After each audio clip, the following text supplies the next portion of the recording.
Hello everyone, welcome to सीख study smartly. मैं हूं बलजिंदर सिंह। एक बार फिर से आप लोगों का मेरे यूट्यूब चैनल के ऊपर स्वागत करता हूं। डियर फ्रेंड्स, आपको पता है मैंने यूजीसी नेट 2022 के लिए जो आपको पता है कि अभी जो आपका नेट है वो भी कंपलसरी हो चुका है। तो डियर फ्रेंड्स, यहाँ पर मैंने पूरा पेपर 1 एंड पेपर 2 कॉमर्स से आपका बहुत ही अच्छे तरीके से स्टार्ट कर दिया है, जो कि आपकी फ्री क्लासेस हैं। ठीक है, मतलब ओवरऑल होल सिलेबस से आपको कंप्लीट फ्री में नहीं मिलेगा, पर जितना भी मिलेगा वो सारे का सारा आपको कंप्लीट मिलने वाला है। यहां पर बात करते हैं, मैंने एचआरएम स्टार्ट कर रखा था, ह्यूमन रिसोर्स मैनेजमेंट की अगर बात करें, ह्यूमन रिसोर्स मैनेजमेंट के अंदर मैंने 4 पार्ट पहले करवा दिए थे। आज पार्ट नंबर 5 आपके साथ डिस्कस करने वाला हूं। हिंदी के अंदर भी आपकी जो पीडीएफ से आपको मिलती हैं यहाँ पर। तो डियर फ्रेंड्स, देर किस बात की है, जल्दी से जल्दी जो इस वीडियो को पहली बार देख रहा है जल्दी से जल्दी यूट्यूब चैनल को सब्सक्राइब कर लीजिए, बेल आइकन को दबा लीजिए ताकि आपको हर वीडियो का नोटिफिकेशन मिले। क्लास अगर आपको अच्छी लगती है तो साथ के साथ लाइक शेयर जरूर कर दिया करो ताकि औरों का भी बेनिफिट हो जाए। और कमेंट करके अपने फ्रेंड्स लोग को बता दें भी हम भी यहाँ पर स्टडी कर रहे हैं, और मुझे भी पता लग जाए। कमेंट करो कि आप कितनी अच्छे से प्रिपरेशन कर रहे हो, कौन से आपके डाउट आ रहे हैं, क्या क्या आप में कमी है। आप कमेंट करोगे तभी मुझे उन चीजों का पता लगेगा। तो ज्यादा से ज्यादा क्लास को लाइक शेयर जरूर किया करो ताकि लोगों को भी पता लगे कि आपको फ्री क्लासेस यहाँ पर मिल रही हैं और एक अच्छे तरीके का आपको क्या स्ट्रक्चर वे से सारी की सारी क्लासेस आपको दी जा रही हैं और अच्छा मटेरियल आपको मिलने वाला है। बस जल्दी ही हम सारी की सारी क्लासेस यूट्यूब चैनल के ऊपर लाइव कंडक्ट करूंगा मैं, और आप लोग वहां पर भी आना और अपनी मतलब जोरों शोरों से अपनी प्रिपरेशन है जो वो क्या कर सकते हो, कर सकते हो। तो स्टार्ट करते हैं ज्यादा टाइम ना लगाते हुए हमारी क्लास को। तो डियर फ्रेंड्स, उससे पहले आपको बता देता हूं, जिन लोगों ने पेड क्लासेस ज्वाइन करनी है, बहुत ही एक नॉमिनल प्राइस के ऊपर आपको, मिनिमम प्राइस के ऊपर मैं क्लासेस प्रोवाइड कर रहा हूं। पेपर 1 एंड पेपर 2 कॉमर्स पूरे का पूरा आपको कंप्लीट करवाऊंगा। 2015 से लेकर 21 तक जो अभी एग्जाम हुए हैं इसके क्वेश्चन भी आपको करवाऊंगा। साथ के साथ एक्सपेक्टेड एमसीक्यू भी आपको करवाऊंगा। 20 मॉक आपको करवाने वाला हूं जिसके अंदर 30-30 क्वेश्चन होंगे। साथ के साथ रेगुलर मॉक आपके 10 से स्टार्ट मैं कर दूंगा मेरे YouTube channel, sorry, Telegram channel के ऊपर। साथ के साथ यूट्यूब के ऊपर भी करूंगा।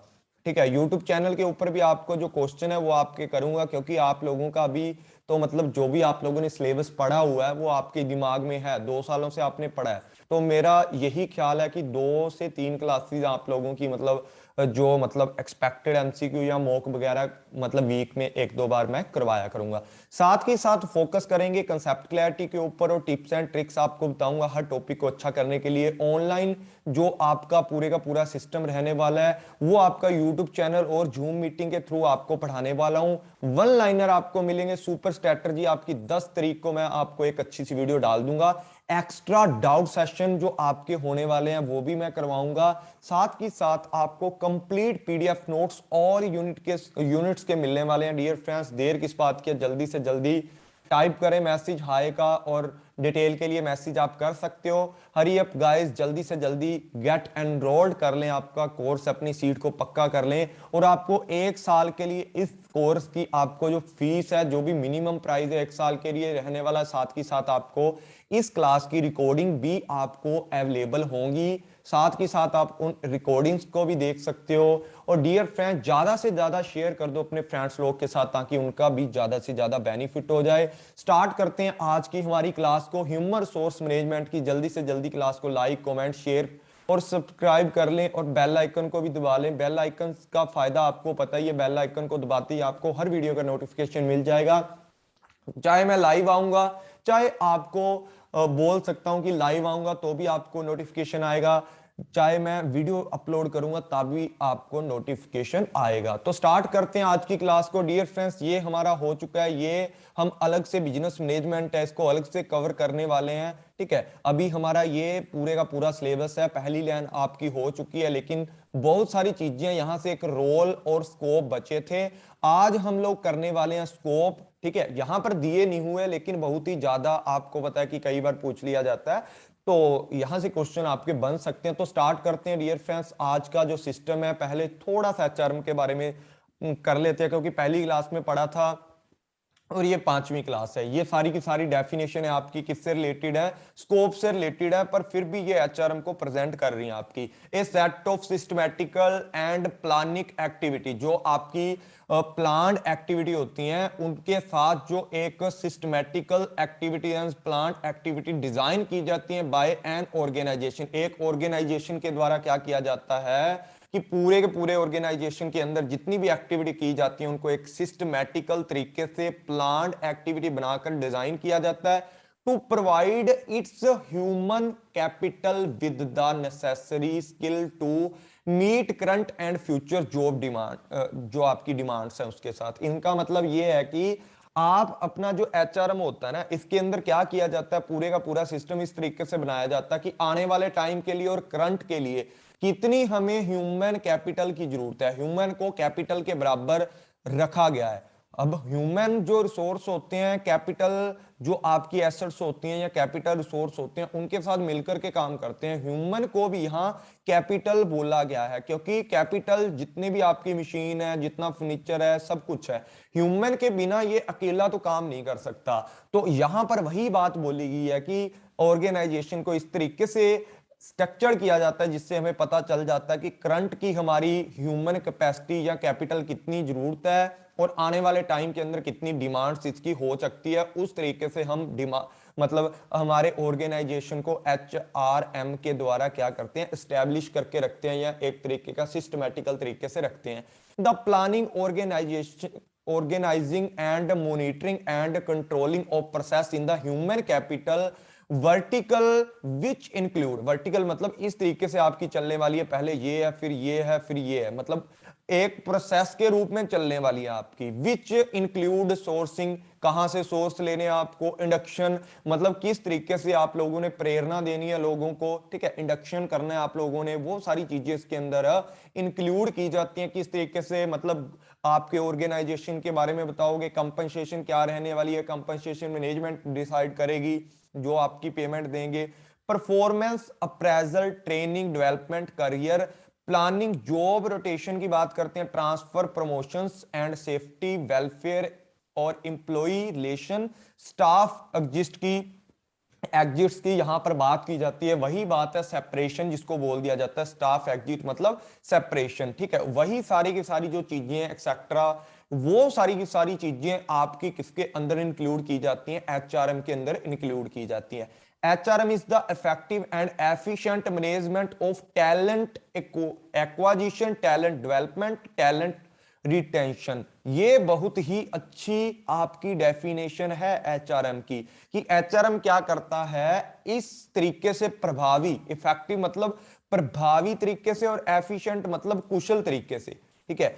जो आपका एचआरएम है वो प्रभावी और कुशल तरीके से मैनेजमेंट करता है किन लोगों की, जो टैलेंट है, दूसरी कंपनी के अंदर जो टैलेंट आपको दिख रहा है उसको एक्वायर करना, मतलब उसको अपनी कंपनी के अंदर लेकर के आना, ठीक है, अपनी कंपनी में लेकर आना, साथ ही साथ उनको जो उनके अंदर टैलेंट है, ठीक है, उन टैलेंट को थोड़ा क्या करना है, ऊपर लेकर आना, डेवलप करना। अगर मान लो कोई आपकी कंपनी के अंदर बंदा काम कर रहा है, उसको अगर सोचा जाए कि थोड़ी सी ट्रेनिंग की जरूरत है, अगर थोड़ी सी ट्रेनिंग आप उसको दे देते हो तो मतलब ऐसा समझो कि वो बंदा 10 लोगों के इक्वल काम करके आपको देगा। तो ऐसी जो चीजें होती हैं वो इसके अंदर क्या की जाती हैं सर जी, इंक्लूड की जाती हैं। और टैलेंट डेवलपमेंट के साथ इसको क्या किया जाता है, ट्रेनिंग वगैरह दे करके इनको ज्यादा से ज्यादा क्या किया जाता है, यहां पर डेवलप किया जाता है। उसके बाद अगर बात करें टैलेंट रिटेंशन की, टैलेंट रिटेंशन, अगर यहां पर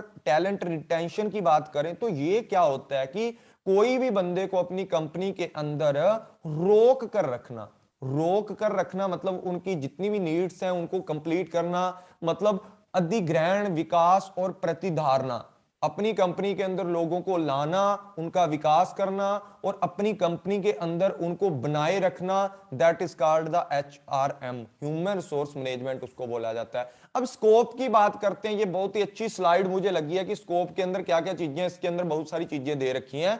the scope of HRM covers but is not limited to the follow functions.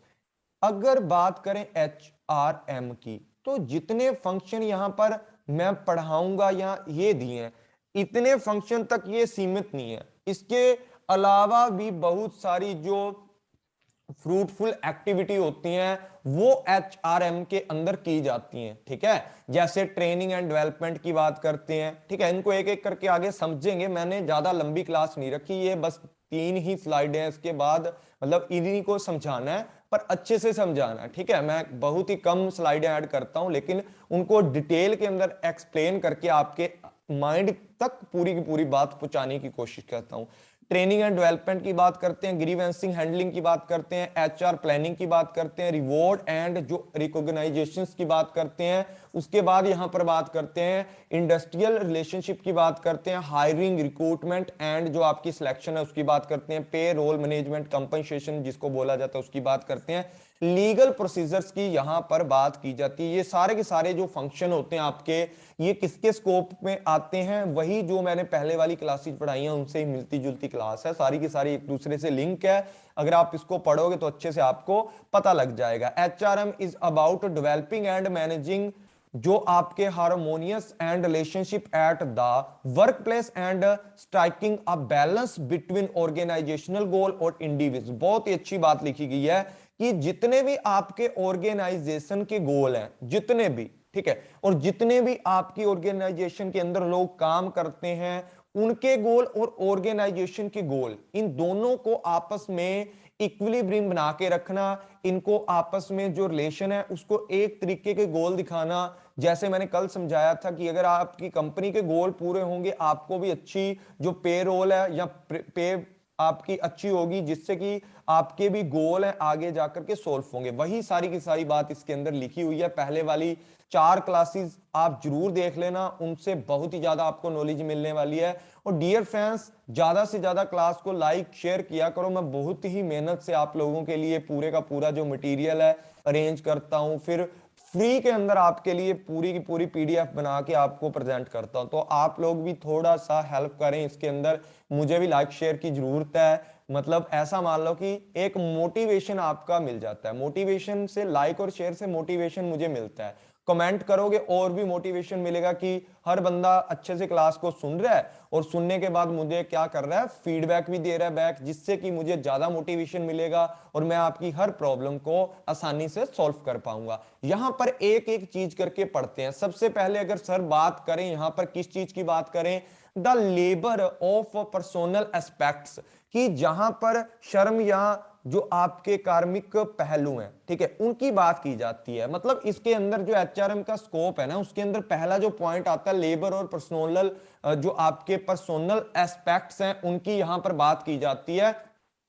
कौन कौन से आते हैं, सबसे पहले बात करें यहां पर किसकी, मैन पावर। आपका सबसे मोस्ट इंपॉर्टेंट चीज है जो आती है, मैन पावर प्लानिंग, ठीक है। मैन पावर प्लानिंग मतलब जितनी भी आपके ह्यूमन रिसोर्स हैं उनकी प्लानिंग करना, वो आपका पर्सनल और किसके अंदर आता है, लेबर एस्पेक्ट्स के अंदर आता है। उसके बाद ये मैं साथ के साथ यहां लिखता रहता हूं, आप इसको ना साथ के साथ नोट करते रहना अपनी कॉपी के ऊपर।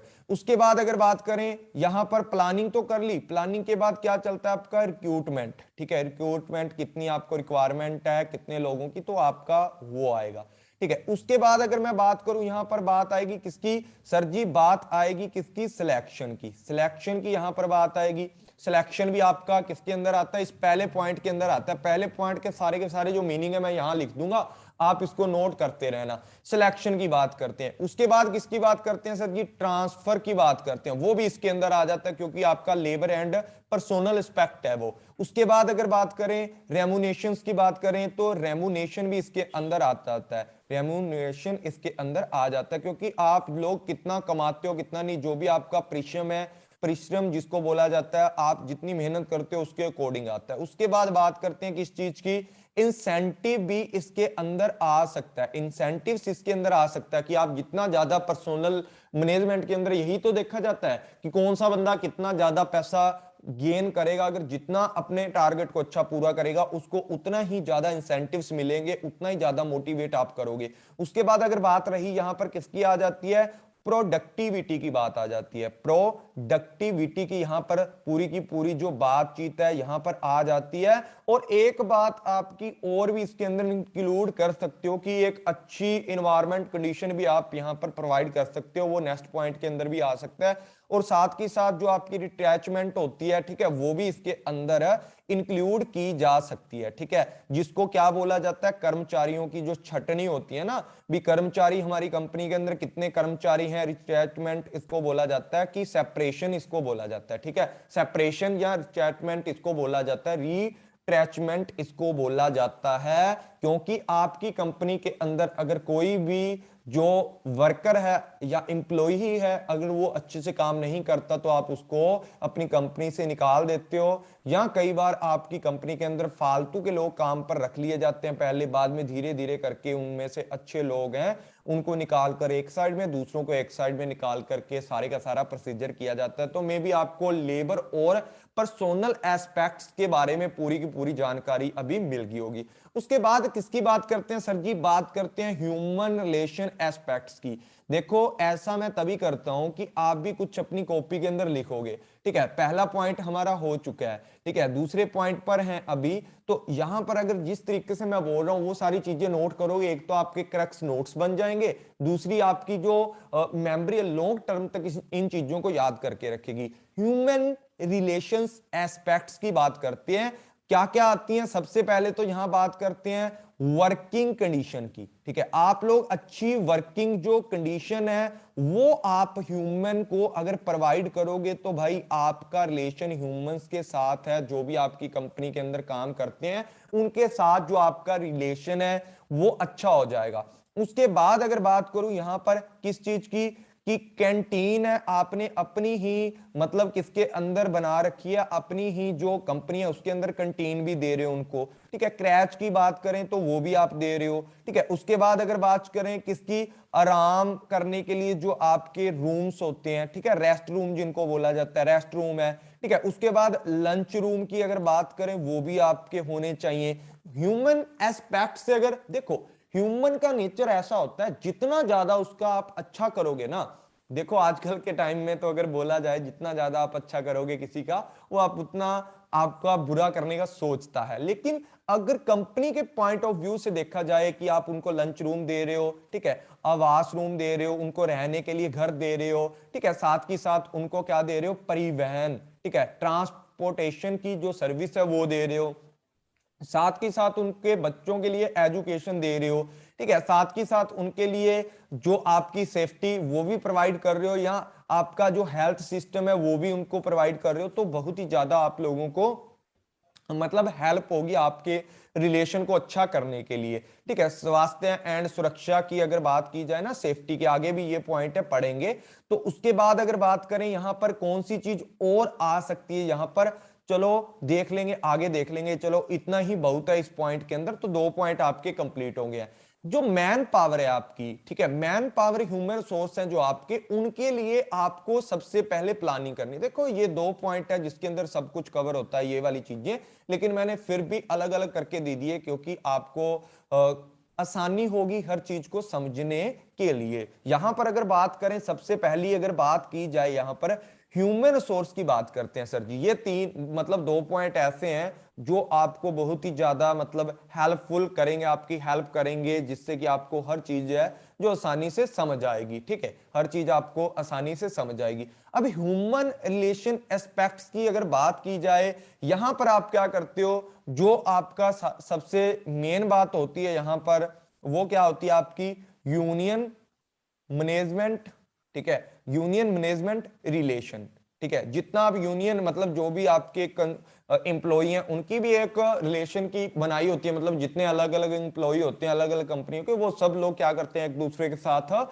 टच में रहते हैं। एक संस्था उन्होंने बनाई होती है, एक संघ बनाया होता है, एक एसोसिएशन बनाया होता है, एक अपनी यूनियन बनाई होती है। अगर किसी भी एक मजदूर के साथ गलत होता है तो सब उसके लिए क्या करते हैं, हैंड राइज करते हैं, उनके लिए सपोर्ट करते हैं। ये बातें इसके अंदर आपको बताई जा रही हैं। उसके बाद जो भी आपका ह्यूमन रिलेशन एस्पेक्ट्स के अंदर आ सकता है, ग्रीवेंसिंग एंड डिसिप्लिनरी आ सकती है, या आपका जो मेन और बहुत ही इंपॉर्टेंट पॉइंट है सेकंड नंबर के अंदर वो आपका क्या है, वो आपका है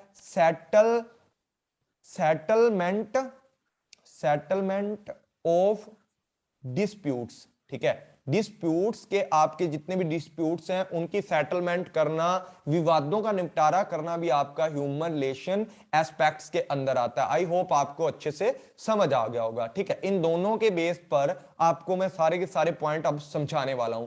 सबसे पहले बात करते हैं मेन पावर और ह्यूमन रिसोर्स जो प्लानिंग होती है। देखो सही आपको पता होगा कि एचआरएम का सबसे प्रथम काम यही होता है, सबसे पहला काम, कि आपकी कंपनी के अंदर कितने लोग हैं उनका नियोजन करना, कितनी खाली जगह है उनका नियोजन करना, कौन कौन से नई कैटेगरी के लोग आएंगे, ठीक है, मतलब आएंगे, कितने लोगों की हमें जरूरत है। ठीक है, इसका संबंध पता लगाने के लिए, इसका पता लगाने के लिए कि मतलब कि कैसी किस्म के व्यक्तिगत के लोग हमें चाहिए और हमारे पास कैसे है। ठीक है, उसके पास देखा जाता है, क्योंकि सबसे पहले यही देखा जाता है ना कंपनी के अंदर किस तरीके के लोग काम कर रहे हैं। ठीक है, कंपनी को किस तरीके के लोगों की जरूरत है, उनके लिए प्लानिंग करना। देखो कई बार क्या होता है, टॉप मैनेजमेंट के जो एम्प्लॉई होते हैं उनकी जरूरत होती है, मिडिल वालों की जरूरत होती है, लो वालों की जरूरत होती है। तीनों के अंदर अलग अलग कैटेगरी के लोग होंगे। लो वाला बंदा तो बोल देगा कि मुझे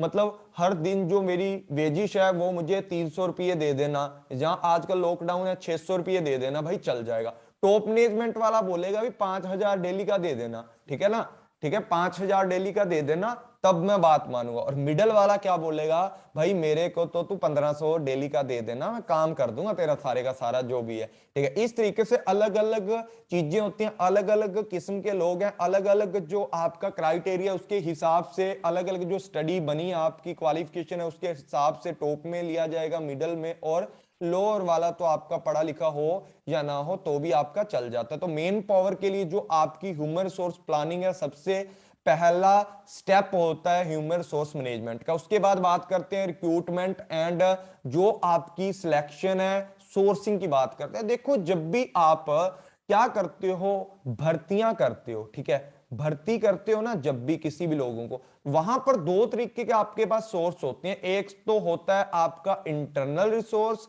और एक होता है आपका एक्सटर्नल। एक्सटर्नल के अंदर तो जैसे आपने किसी एसोसिएशन से, किसी कॉलेज से, किसी और मतलब जगह से आपने अच्छा स्टूडेंट उठा लिया, ठीक है, और उसको अपने जॉब पे रख लिया, सिलेक्शन कर ली, उसकी भर्ती कर दी अपनी कंपनी के अंदर। और इंटरनल वाला क्या सिस्टम होता है, जो लोग पहले से काम कर रहे हैं उनका प्रमोशन करना, और जो नीचे लोअर वाले लोग हैं उनके लिए एक नया कैंडिडेट आप क्या कर लेते हो, चूज करके उसको कंपनी में रख देते हो। ठीक है, इस तरीके से आपका पूरे का पूरा जो सिस्टम है वो चलता रहता है यहां पर। तो आपको पता है कि भर्ती और जो आपका सिलेक्शन होता है, ठीक है, भर्ती और चयन के अंदर क्या होता है कि एक महत्वपूर्ण क्षेत्र होता है हमारे एचआरएम का, जिसके अंदर हमारा पूरे का पूरा सिस्टम क्या होता है कि जो आपकी रिक्रूटमेंट है उसकी किस तरीके का प्रोसीजर होगा, किस तरीके की हमारी अवस्था है, वो कहां से शुरू होंगी, और किस तरीके से हम लोगों को क्या करेंगे, सिलेक्शन करेंगे, उनका इंडक्शन करेंगे और उनकी प्लेसमेंट करेंगे। इन चीजों पर जाकर के आपका जो पूरे का पूरा रिक्रूटमेंट है, आपका जो सिलेक्शन है, वहां पर जाकर के खत्म होता है। उसके बाद बात करते हैं ओरिएंटेशन एंड जो आपका क्या होता है, इंडक्शन। ये बहुत ही इंपॉर्टेंट पॉइंट है अगर देखा जाए तो। देखो जब आप लोगों को अपनी कंपनी के अंदर भर्ती कर लेते हो, उनका सिलेक्शन कर देते हो या प्लेसमेंट कर देते हो, उनको नियुक्त कर देते हो अपनी कंपनी के अंदर, उसके बाद का काम क्या होता है, उसके बाद का काम आपका क्या होता है, ओरिएंटेशन। देखो ये एक सीक्वेंस सी में लगा रखे हैं, पूरी सीक्वेंस में नहीं है, फिर भी मैंने कोशिश की है कि सीक्वेंस के अंदर लगाया जाए इनको। तो बाकी हम लोग जब एचआरएम की प्रोसेस करेंगे उसके अंदर बहुत कुछ आपको नया सीखने को मिलने वाला है। ठीक है, ओरिएंटेशन एंड इंडक्शन के अंदर यह होता है कि आपकी कंपनी के लिए जितने भी नए लोगों को रिक्रूटमेंट किया है, जिनका सिलेक्शन किया है, जिन लोगों का आपने प्लेसमेंट किया है, उन लोगों को अपनी कंपनी की क्या बतानी है सर जी, अपनी कंपनी की जो मिशन है, ठीक है, अपनी कंपनी का जो मिशन है, जो विजन है, ठीक है, वो बताना है, अपनी कंपनी के गोल क्या है वो बताना है, अपनी कंपनी के जो टारगेट हैं वो बताने हैं आप लोगों को, या अपनी कंपनी के जो वैल्यूज हैं वो आपको बतानी होती हैं किसके अंदर, जो आपका ओरिएंटेशन मतलब इंट्रोडक्शन करवाना अपने लोगों के साथ, कंपनी में जो स्ट्रक्चर है उसके साथ इंट्रोडक्शन कराना, इंडक्शन के लिए ये सारी चीजें आपकी इंक्लूड होती हैं, या आपकी कंपनी का जो कल्चर है वो किस तरीके का है।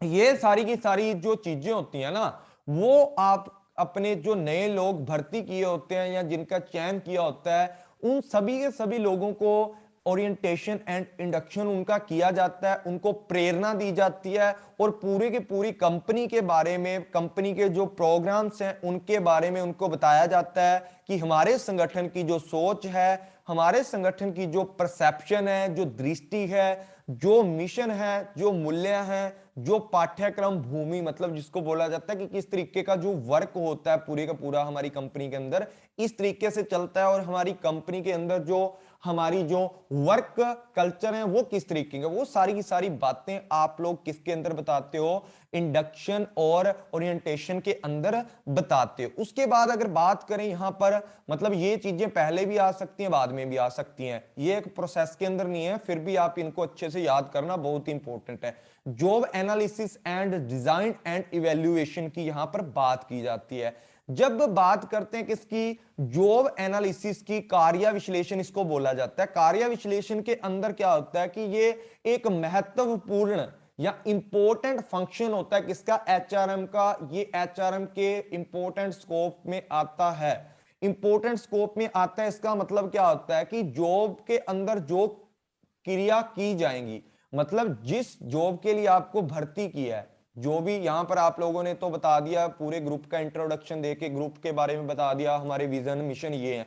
अब यार जो बंदे को आप लोगों ने क्या किया है, रिक्रूटमेंट किया, सिलेक्शन किया, प्लेसमेंट किया है, उस बंदे को ये भी तो पता लगे कि मैंने क्या कार्य करना है, ठीक है, उसकी जो कौशल्स हैं, उसकी जो स्किल है, उसके अकॉर्डिंग उनको क्या दिया जाएगा, कार्य दिया जाएगा। जॉब एनालाइज और जॉब डिजाइन के अंदर यही सब कुछ किया जाता है कि आपको साथ के साथ अपडेट किया जाता है, अगर आपने ये कार्य करना है, इस टेक्नोलॉजी से करना है, मतलब ऐसा लगा लो कि जॉब डिजाइन के अंदर या जॉब विश्लेषण के द्वारा आपको जानकारी मिलती है, कार्य डिजाइन के बारे में पता लगता है, कार्य किस तरीके से करना है, या आप लोग ऐसा समझ सकते हो कि वर्क सिंप्लीफिकेशन के बारे में आपको बताया जाता है, वर्क स्पेसिफिकेशन के बारे में आपको बताया जाता है कि आपने कंपनी के अंदर रह करके भाई इस तरीके से आप लोगों ने काम करना है, और ये काम आपको हमारी कंपनी में रहकर करना पड़ेगा,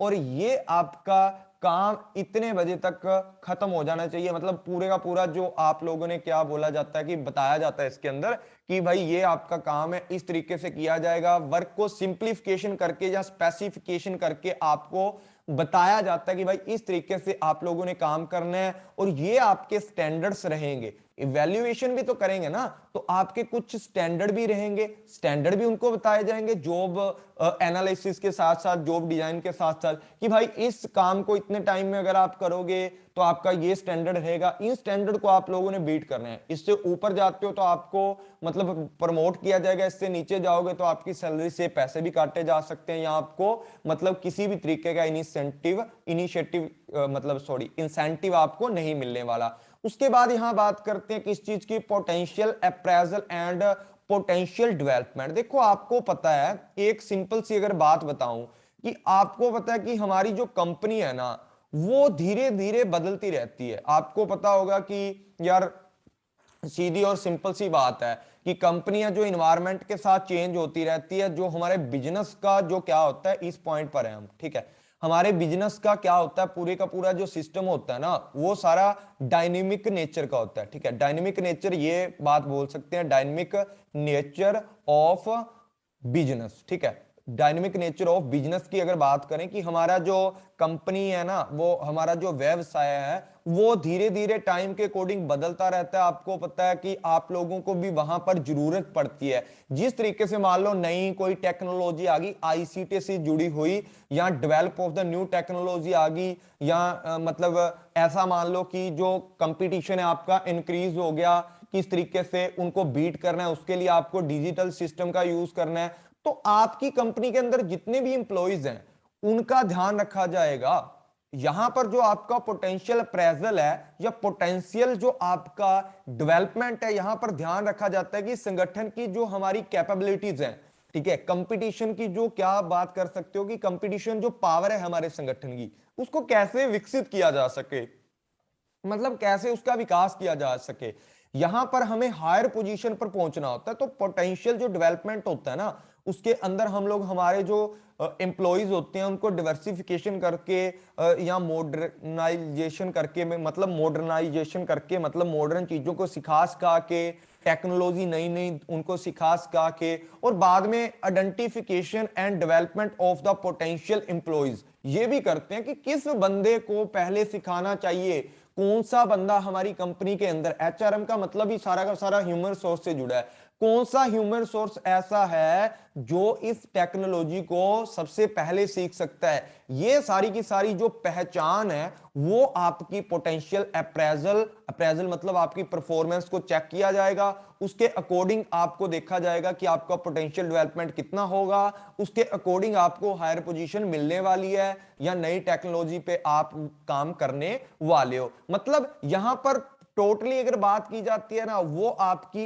इनहेरेंट की बात की जाती है, इनहेरेंट कैपेबिलिटी की बात की जाती है। मतलब आपकी जो कैपेबिलिटीज है ना, इनहेरेंट जो आपकी कैपेबिलिटीज हैं, तो उन कैपेबिलिटीज के ऊपर यहां पर बात की जाती है कि आपकी जो आंतरिक, जो आपकी क्या होती है आंतरिक क्षमताएं है ना, उनको पहचाना जाता है, उनके अकॉर्डिंग आपका विकास और आपका अप्रेजल करके आपको आगे वाले लेवल पर हायर पोजीशन के ऊपर आपको प्लेसमेंट किया जाता है या ट्रांसफर आपका कर दिया जाता है। उसके बाद परफॉर्मेंस अप्रेजल की बात करते हैं। देखो आपको पता है कि आपका एक क्या होता है, जो ह्यूमन रिसोर्स होते हैं ना, वो अपनी जो क्या होती है उसकी अपनी अपनी कंपिटेंसी होती है, ठीक है, अपनी अपनी क्या होती है कंपिटेंसी होती है, सबकी होती है अपनी अपनी जो योग्यता होती है। अब कंपिटेंसी एक गैप भी हो सकता है कि आपने अपनी योग्यता के अकॉर्डिंग जो आपका जॉब एनालाइज था, जॉब डिस्क्रिप्शन था या जॉब डिजाइन था, उसके अकॉर्डिंग जो आपका इवैल्यूएशन किया जा रहा है या आपके कुछ स्टैंडर्ड आपको बताए गए थे, उन स्टैंडर्ड के अकॉर्डिंग आप लोगों ने अपना जो क्या था टारगेट था उसको गेन नहीं किया, ठीक है ना।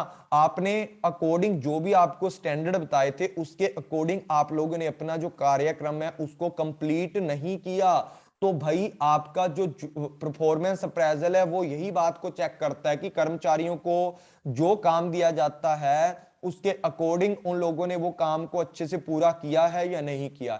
इससे क्या पता लगता है, वही स्वॉट एनालिसिस, ठीक है ना, स्वॉट एनालाइज आपका हो जाता है यहां से कि हमारी कंपनी के अंदर इतने लोग काम कर रहे हैं, उनकी इतनी स्ट्रेंथ है इस काम में, इतनी वीकनेस है, और आने वाले टाइम के अंदर उनको कौन सी अपॉर्चुनिटी, अपॉर्चुनिटी कहां से होगी यहां पर, सर जी बोलोगे अपॉर्चुनिटी की बात क्या आ गई, वही तो बात है ना, यहां पर पोटेंशियल जो आपका डेवलपमेंट है या पोटेंशियल आपका अप्रेजल है वो किया जाएगा। यहां पर आप देखा जाएगा कि कौन सा बंदा आने वाले हायर जो आपकी पोस्ट है, ठीक है, या आने वाली जो टेक्नोलॉजी चेंज हो रही है उसके लिए किस बंदे को चूज किया जाए, वही आपको अपॉर्चुनिटी भी दिलाती है। और थ्रेट्स क्या होते हैं कि आपको कहीं आपकी कंपनी से सेपरेट ना कर दिया जाए, सेपरेशन आपका ना कर दिया जाए, तो वो सारा का सारा आपका सिस्टम कंपिटेंसी जो योग्यता अंतराल होता है ना उसके ऊपर टिका होता है कि आपने अपनी नौकरी को किस हद तक पूरा किया है।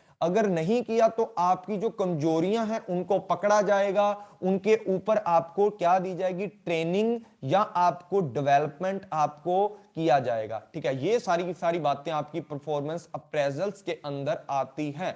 उसके बाद यहां पर बात करते हैं ट्रेनिंग एंड डेवलपमेंट, वही बात जो आपका क्या होता है कंपिटेंसी का गैप होता है ना, कंपिटेंसीज का गैप होता है, ठीक है।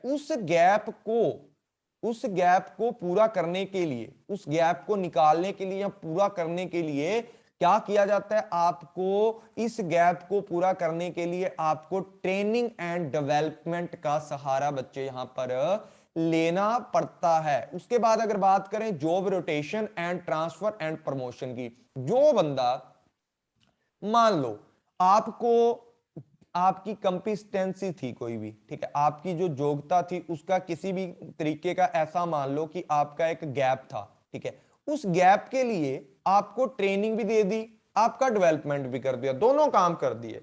अगर फिर भी भाई आपका जो सिस्टम है वो अच्छा नहीं चल रहा, या आपने क्या किया कि ट्रेनिंग और डेवलपमेंट के बाद आपने बहुत ही ज्यादा इफेक्टिव वर्क कर दिया, दो ही पार्ट हो सकते हैं ना, या तो इफेक्टिव वर्क हो सकता है या आपने वो काम है नोट इफेक्टिव तरीके से पूरा किया हो, ठीक है, नोट इफेक्टिव लिख देता हूं मैं अकेला, उससे पूरा किया हो, ठीक है, नोट इफेक्टिव वर्क आपका या परफॉर्मेंस, नोट इफेक्टिव परफॉर्मेंस आपकी, ठीक है। अब एक बात सुनो, अब आपका परफॉर्मेंस अप्रेजल होने के बाद आपको ट्रेनिंग भी दे दी, आपका डेवलपमेंट भी अच्छे से कर दिया, फिर भी आप वर्क को अच्छे तरीके से नहीं कर पा रहे हो, तो आपको जॉब रोटेशन दिया, मतलब किया जाएगा। आपका जॉब रोटेशन क्या होता है, जो काम आप फिलहाल करंटली कर रहे थे, मान लो आप कंप्यूटर ऑपरेटर थे, ठीक है, आपसे वो काम अच्छे से नहीं हो रहा, तो आपको किसी सेल डिपार्टमेंट में आपका ट्रांसफर कर दिया जाता है कि भाई आज से तू सेल्स डिपार्टमेंट को संभालेगा, तेरा जो जॉब रोटेशन है यहां से कर दिया गया है। उसके बाद अगर मान लो कोई बंदा तो अच्छा है आपकी कंपनी के अंदर, लेकिन उस एक बंदे की वजह से, ठीक है, या उसकी खुद की पर्सनल जो मजबूरी है उसकी वजह से वो ज्यादा क्या कर रहा है, हॉलीडेज कर रहा है, ठीक है ना, हॉलीडेज कर रहा है मतलब छुट्टी मार रहा है, या एक बंदे की वजह से कंफ्लिक्ट पैदा हो रहा है किसी भी तरीके से आपकी कंपनी के अंदर, ठीक है, या ऐसा लगा सकते हो कि उस बंदे ने खुद वॉलंटरी था कि भाई मैं, मेरी फैमिली यहां रहती है, ठीक है, फला फला लोकेशन के ऊपर, मुझे यहां क्या कर दो सर जी, ट्रांसफर कर दो, ठीक है। ये तीन चार रीजन हो सकते हैं, या तो वो बंदा आपकी कंपनी में अकेला बंदा है जिसकी वजह से कंफ्लिक्ट पैदा हो रहा है, तो उसका उठा करके, आपको पता है आजकल पॉलिटिक्स चलती है, ट्रांसफर कर दिया जाएगा, या वो बंदा बार बार हॉलीडेज कर रहा है, ठीक है, उसका फिर भी ट्रांसफर कर दिया जाता है कि उसका घर दूर है, तो यहां वो बंदा खुद चाहता है कि वॉलंटरी की, यार मेरी ट्रांसफर कर दो, मेरे बीवी बच्चे मेरे माता पिता यहां रहते हैं, मैं इतनी दूर जॉब नहीं कर सकता, आप अपनी दूसरी ब्रांच के अंदर मुझे ट्रांसफर कर दो, तो वहां से आपका ट्रांसफर सिस्टम भी हो सकता है। लेकिन अगर आपकी परफॉर्मेंस अप्रेजल के बाद, ट्रेनिंग डेवलपमेंट के बाद आपको कार्य अच्छा नहीं करते, और जॉब रोटेशन के बाद भी आप कार्य अच्छा नहीं करते, तो उसके बाद आपका सेपरेशन किया जाएगा, सीधी सी बात है। प्रमोशन किसका किया जाता है सर जी, प्रमोशन जो बंदे को आप काम दे रहे हो, ठीक है, हर बंदे को अपना अपना क्या दिया जाता है सर जी, वर्क यहां पर दिया जाता है, ठीक है, हर बंदे को अपना अपना वर्क दिया जाता है, हर बंदा अपनी अपनी कंपिटेंसी से वर्क को पूरा करता है, कंपिटेंसी से, अपने योग्यता से, हर बंदा अपनी जो वर्क होता है उसको अच्छे से इफेक्टिव वे से करना चाहता है। अब जो बंदा आपके दिए हुए स्टैंडर्ड है, ठीक है, आपके सेट किए हुए स्टैंडर्ड्स हैं, उन स्टैंडर्ड के पार काम करता है, बियॉन्ड स्टैंडर्ड बोल सकते हो, बियॉन्ड द स्टैंडर्ड, जो आपके स्टैंडर्ड है उससे भी ऊंचा काम करता है ना, और हर बार वो आपकी कंपनी के लिए बंदा बेनिफिट लेकर के आता है ना, तो समझो वो बंदा आपकी कंपनी में प्रमोशन के लायक है, उसकी पेमेंट सैलरी ज्यादा बढ़ा दो और उसको ज्यादा से ज्यादा मोटिवेट करो, आने वाले टाइम में आपकी कंपनी के अंदर ज्यादा से ज्यादा क्या करेगा वो बंदा, ज्यादा से ज्यादा आपकी कंपनी को ऊपर लेकर के जाने वाला है।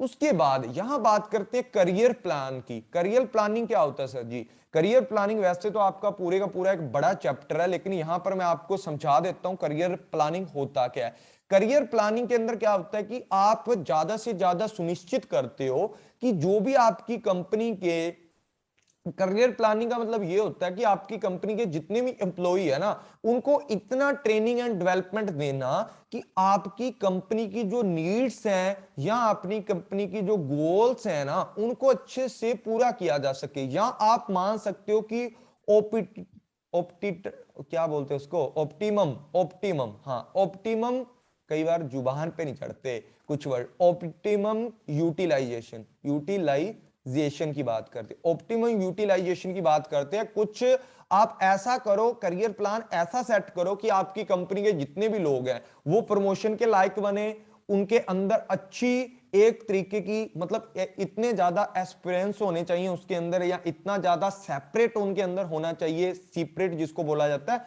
होना चाहिए कि वो आपकी कंपनी की इतनी ट्रेनिंग और डेवलपमेंट की शिक्षा उनके दिमाग में मतलब जोर करे या फोकस करो आप ऐसी ट्रेनिंग एंड डेवलपमेंट के ऊपर कि उनका करियर है जो भविष्य है उनके लिए भी आप सोच रहे हो, साथ के साथ आपकी कंपनी का जो वर्क कंडीशन है वो भी अच्छी हो जाएगी। देखो कंपनी के अगर मान लो आपकी कंपनी के अंदर जो भी मानव संसाधन है, एचआर है, जो आपकी कंपनी के ह्यूमन रिसोर्स हैं, अगर उनकी जरूरतें या उनकी जो नीड्स हैं, ठीक है, उनकी नीड्स जो भी हैं, उनके गोल्स हैं, अगर उनको किसी भी प्रकार से आप पूरा नहीं कर पाओगे तो आपकी कंपनी का जो करियर प्लानिंग है अच्छी नहीं होगी। ना ही जब तक आप ह्यूमन रिसोर्स की जो कंपनी की अंदर काम कर रहे हैं उनके करियर की अच्छे से प्लानिंग नहीं करोगे, कैरियर प्लानिंग अगर अच्छी सी करोगे उनकी, तो वो खुश होंगे तो आपकी कंपनी के सारे जो गोल्स हैं उनको इजीली वो अचीव कर पाएंगे, और उनकी जो मांगे होती हैं आप उनको पूरा करो। वो आपकी कंपनी के लिए एक तरीके से मतलब सबसे मजबूत रिसोर्स होता है, वो आपके के सारे जो काम होते हैं उनको भी अच्छे से पूरा करेगा। जब आप कंपनी के जितने भी एम्प्लॉइज हैं, कर्मचारी हैं, जो कंपनी का एचआर का मैनेजर होता है, कंपनी के कर्मचारियों के करियर के लिए योजना और विकास को ध्यान में रखेगा ना, वैसे ही आपकी कंपनी ज्यादा से ज्यादा डेवलप करना स्टार्ट कर देगी। उसके बाद बात करते हैं कंपनसेशन मैनेजमेंट की। कंपनसेशन मैनेजमेंट आपकी, या रिवॉर्ड्स भी इसको बोला जाता है, रिवॉर्ड्स हैं ये एक ही पॉइंट मान सकते हो, ठीक है, मतलब थोड़ा सा इसके अंदर डिफरेंट है, आपको पूरे का पूरा समझा देता हूं यहां पर। कंपनसेशन मैनेजमेंट क्या होती है, देखो उसके बाद बात करेंगे रिवॉर्ड की। सबसे पहले बात करते हैं कंपनसेशन की। कंपनसेशन का मतलब क्या होता है, जो आपको इंट्रिंसिक रिवॉर्ड, या आपको किसी काम करते हो किसी भी कंपनी के अंदर, उस कंपनी से जो भी आप काम करते हो उस काम के बदले में जो भी आपको परिश्रम मिलता है वो आपका क्या होना चाहिए, उचित परिश्रम होना चाहिए। परिश्रम जो आपका है, जो भी आपने काम किया उसके बदले में आपको जो भी परिश्रम मिला वो आपका एक उचित लेवल का होना चाहिए, तभी आपके कंपनी के जो कर्मचारी हैं वो क्या होंगे, संतुष्ट होंगे और वो कुशलता से काम कर पाएंगे, ठीक है। और दूसरी बात यह है कि संगठन के जितने भी ऑर्गेनाइजेशनल के डिफरेंट डिफरेंट क्या होते हैं, आप लोगों के डिपार्टमेंट होते हैं, कुछ टॉप मैनेजमेंट में आते हैं, कुछ मिडल में आते हैं, कुछ लोअर के अंदर आते हैं। वो सारे के सारे जो डिपार्टमेंट होते हैं ना, उनके कर्मचारियों को टाइम टू टाइम यार मोटिवेशन के साथ साथ ना उनको रिवॉर्ड भी देते रहो। रिवॉर्ड का मतलब क्या होता है, रिवॉर्ड में मैं बता देता हूं क्या क्या चीजें आपकी आ सकती हैं, या कंपनसेशन या रिकॉग्नाइजेशन के अंदर क्या क्या चीजें आपकी आ सकती हैं।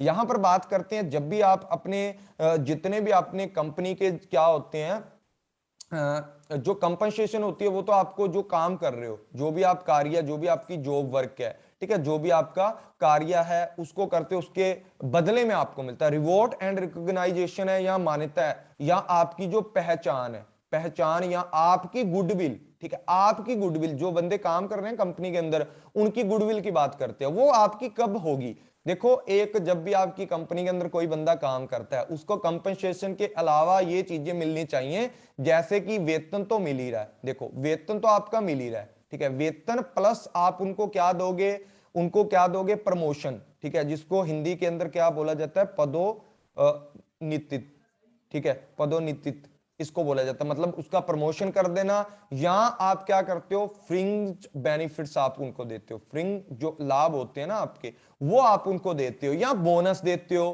ठीक है। ये सारी की सारी चीजें आपकी इंट्रिंसिक रिवॉर्ड होता है जो कंपनी के द्वारा दिया जाता है, और उनकी एक अलग पहचान बनाई जाती है कि हमारी कंपनी को ये बंदे ने इतना ऊंचा उठाया है, ठीक है। जो आपके पोटेंशियल डेवलपमेंट के हकदार होते हैं या आपके प्रमोशन के हकदार होते हैं उनका नाम लेना चाहिए अपनी कंपनी के अंदर, ताकि दूसरे लोग भी उनसे मोटिवेट होकर के भी हमारा भी कल को स्टेज के ऊपर से नाम लिया जाएगा कि इस फला फला बंदे ने अच्छा काम किया। तो ऊपर उठने के लिए आपको अच्छे से मोटिवेट होकर के काम करना पड़ता है।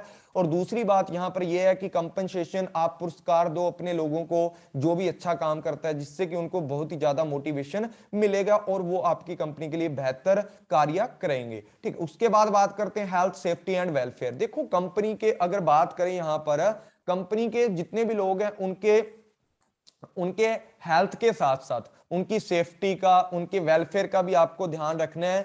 वो कैसे ध्यान कैसे रखा जाएगा सर जी? वो ध्यान आप कैसे रख सकते हो जो मैंने स्टार्टिंग के अंदर बताया था कि कंपनी के जितने भी लोग हैं उनके लिए कंटीन बना दो, ठीक है। कंटीन के साथ साथ आप क्या बना दो कि क्रैच, मतलब जहां पर बच्चे रहते हैं, ठीक है, वो बना दोगे। प्लस आराम करने के लिए कोई भी आप उनको रूम वगैरह प्रोवाइड करो, ठीक है। लंच रूम आप उनको प्रोवाइड करो, ठीक है, लंच रूम दो उनको। प्लस आप क्या दोगे उनको, जो भी आपके एक्स्ट्रा मतलब घर रहने के लिए घर दे सकते हो तो दे दो। आवास जिसको बोला जाता है, रहने का घर, परिवहन, ठीक है, परिवहन जो आपकी ट्रांसपोर्टेशन की सपोर्ट है वो भी आप उनको दे सकते हो। गुड वर्किंग कंडीशन, ये पॉइंट बहुत ही अच्छा है, गुड वर्किंग कंडीशन, ठीक है। जो भी आपकी गुड वर्किंग कंडीशन है ना, वो यहां पर क्या की जाती है, यहां पर आपको दी जा सकती है। उसके बाद अगर बात करें आपका जो पूरे का पूरा एजुकेशन डिपार्टमेंट भी आप खोल सकते हो अपनी कंपनी के अंदर भी, जितने भी आपके कंपनी के एम्प्लॉइज हैं वो काम कर रहे हैं, मतलब ये सारी की सारी सेफ्टी होती है। उनका इंश्योरेंस करवा देना, या उनके किसी भी स्कीम के अंदर मतलब उनका जो टीडीएस, मतलब जो भी काटते हैं ना, पीडीएफ पता नहीं कुछ काटते हैं ऐसा, टीडीएस वगैरह जो भी आपका कटता है, साथ ही साथ मतलब जो भी आपकी सैलरी है ना उसमें से जो भी कटता है आपका, वो सारी चीजें इसके अंदर डाल सकते हो, ठीक है। ये बात तो आपको राइट पता लग गई होगी। उसके बाद वेलफेयर के लिए क्या क्या चीजें होती हैं जो मैंने आपको बताई हैं अभी, कि लंच रूम वगैरह आराम के लिए, क्रैच वगैरह आप कर देते हो, स्वास्थ्य सुविधा दे देते हो, मेडिकल सिस्टम आप उपलब्ध करवा देते हो, कैंटीन वगैरह दे देते हो, या आप क्या कर देते हो, मनोरंजन के लिए उनके लिए मतलब कुछ ना कुछ एक हॉल बनवा देते हो, यहाँ बैठ करके वो खाना खा सकते हैं, साथ ही साथ टेलीविजन का आनंद उठा सकते हैं। वो सारी चीजें यहाँ पर क्या होती हैं, इंक्लूड की जा सकती हैं। उसके बाद बात करते हैं सर जी यहाँ पर industrial relation and employ relation. Industrial relation या एम्प्लॉय रिलेशन की अगर बात की जाए, वही यहां पर बात है कि आपकी कंपनी के अंदर जो भी लोग काम करते हैं उनके साथ एक अच्छा क्या करके रखना चाहिए, कि आपको एक अच्छा रिलेशन बना के रखना चाहिए। सर जी अच्छा रिलेशन कैसे बनाएं? अच्छे रिलेशन के लिए आपको टाइम टू टाइम जितने भी एम्प्लॉइज हैं आपकी, उनकी जितनी भी शिकायतें हैं, जितनी भी क्या होती हैं आपकी ग्रीवेंसीज है ना, जितनी भी टाइम टू टाइम की आपकी क्या होती हैं ग्रीवेंसीज होती है ना आपकी जितनी भी, ठीक है, उनको हैंडल करना, ग्रीवेंसिंग हैंडलिंग, ठीक है, हैंडलिंग करना। साथ ही साथ आप क्या कर सकते हो, सेटलमेंट द डिस्प्यूट्स, ठीक है, सेटल जो आपका क्या होगा यहां पर, सेटलमेंट द डिस्प्यूट डिस्प्यूट्स, ठीक है, डिस्प्यूट्स होते हैं आपके जो भी विवाद होते हैं वो, ठीक है। उसके बाद अगर देखा जाए रिलेशन कैसे अच्छा बनाया जाएगा इंप्लॉइज के साथ, कोलेक्टिव बार्गेनिंग, ठीक है। कोलेक्टिव बार्गेनिंग तो सबको ही पता होगा, मे बी आप एमकॉम कर चुके हो,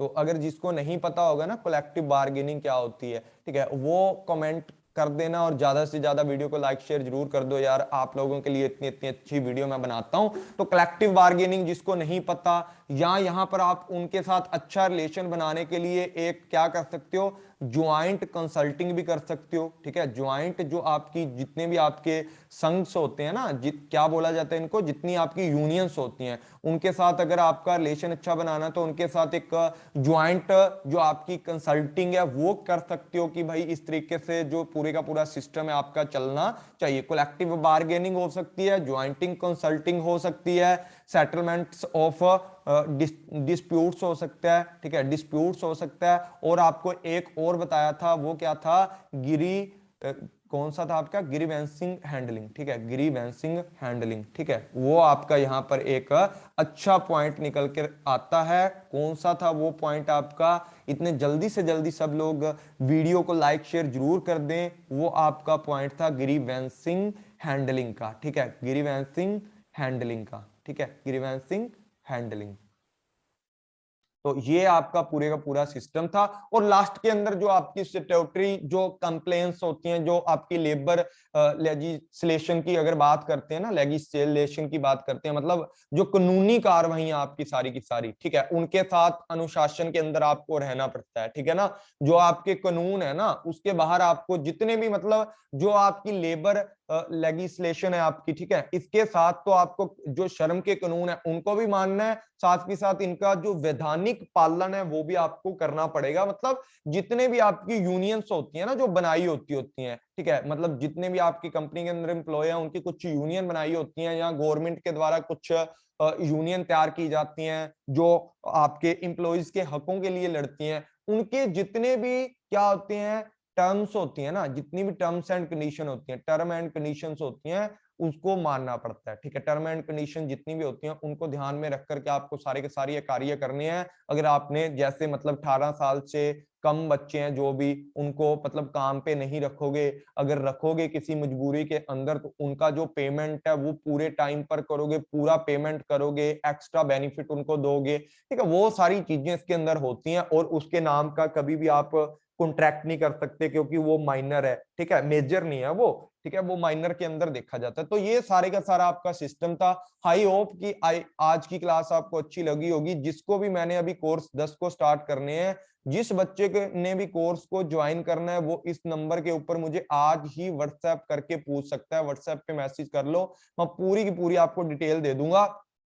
और इसी तरीके की सारी जो क्लासेस हैं आप लोगों के साथ मैं शेयर करता रहूंगा, जो भी इंपॉर्टेंट है। और साथ के साथ मैंने एक क्या चलाया हुआ था, अगर आपको नहीं पता तो मैं आपको बता देता हूं कि मैंने एक सिस्टम चलाया था जिसका नाम क्या था, एक सीरीज चलाई थी मैंने जिसका नाम था बेस बिल्डिंग कंसेप्ट सीरीज, ठीक है ना, बेस बिल्डिंग, BBCS, ठीक है ना, ये वाली कंसेप्ट सीरीज आपकी चलाई थी, और मैंने बोला था एग्जाम के बाद इसको स्टार्ट करेंगे। तो इसको मैंने अभी मतलब कल से या 1-2 दिन के अंदर स्टार्ट कर दूंगा। तो ये डेली मतलब 10 से 15 मिनट आपको यहाँ पर एक अच्छी नॉलेज आपको मिलने वाली है, हर कंसेप्ट को डीपली मैं यहाँ पर आपको समझाने वाला। तो डियर फ्रेंड्स, ज्यादा से ज्यादा इस वीडियो को शेयर लाइक जरूर करें, ताकि आपको आने वाले हर क्लास के अंदर आपको बेनिफिट हो। और डियर फ्रेंड्स, ज्यादा से ज्यादा वीडियो को लाइक शेयर करो, और कमेंट करके अपना फीडबैक दो कि ऐसी क्लासेस अगर आपको और भी चाहिए तो। देखो, ये जो क्लासेस है मैं आपको बता देता हूं, ये आपकी पेपर 1 वालों के लिए तो फ्री चल रहा है सिस्टम सब कुछ,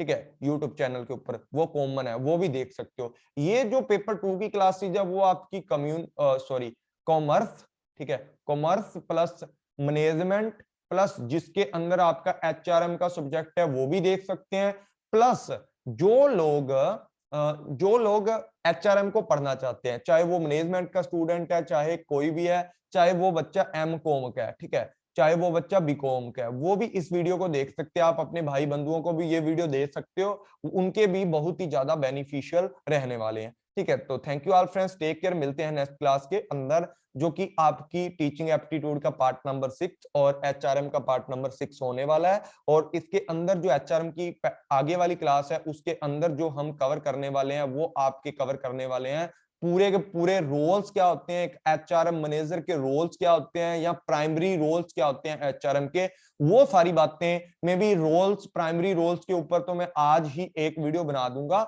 उसको अपलोड कर दूंगा। और दूसरी जो वीडियो है वो आपको मैनेजर के रोल्स क्या होते हैं वो कल मिलेगी, और आपका पहला जो लाइन है वो कवर हो जाएगा। उसके बाद HR रिसोर्स प्लानिंग की बात करेंगे, फिर रिक्रूटमेंट की बात करेंगे, फिर सिलेक्शन की है, इसी तरीके से आपका करते रहेंगे। और इसके बाद जो भी आगे वाले चैप्टर हैं उनको भी अच्छे से कवर करेंगे, क्योंकि यहाँ पर देखो आपका अलग चैप्टर है, जिसको नहीं पता तो तभी मैं बोल रहा था कि कलेक्टिव बार्गेनिंग क्या होती है आपकी, किस तरीके से होता है सिस्टम, पूरे का पूरा हम लोग कवर करने वाले हैं। तो डियर फ्रेंड्स, टेंशन मत लें, धीरे धीरे सब कुछ हम लोग यहाँ पर कवर करने वाले हैं, ठीक है। यहाँ पर बहुत सारी चीजें हैं जो ये वाली है ना, ये वाली जैसे पर्सनैलिटी, परसेप्शन, एटीट्यूड है, इमोशनल है, ठीक है, इमोशंस है, ग्रुप डायनेमिक है, पावर एंड जो आपकी पॉलिटिक्स है, ठीक है ना, ये कौन सी चीजें हैं, ये आपकी OB की हैं, ऑर्गेनाइजेशनल बिहेवियर की। ऑर्गेनाइजेशनल कल्चर क्या है, स्ट्रेस मैनेजमेंट क्या है, ऑर्गेनाइजेशनल डेवलपमेंट एंड ऑर्गेनाइजेशनल जो चेंज है वो क्या है, ये सब मैं आपको OB में पढ़ाऊंगा, ठीक है।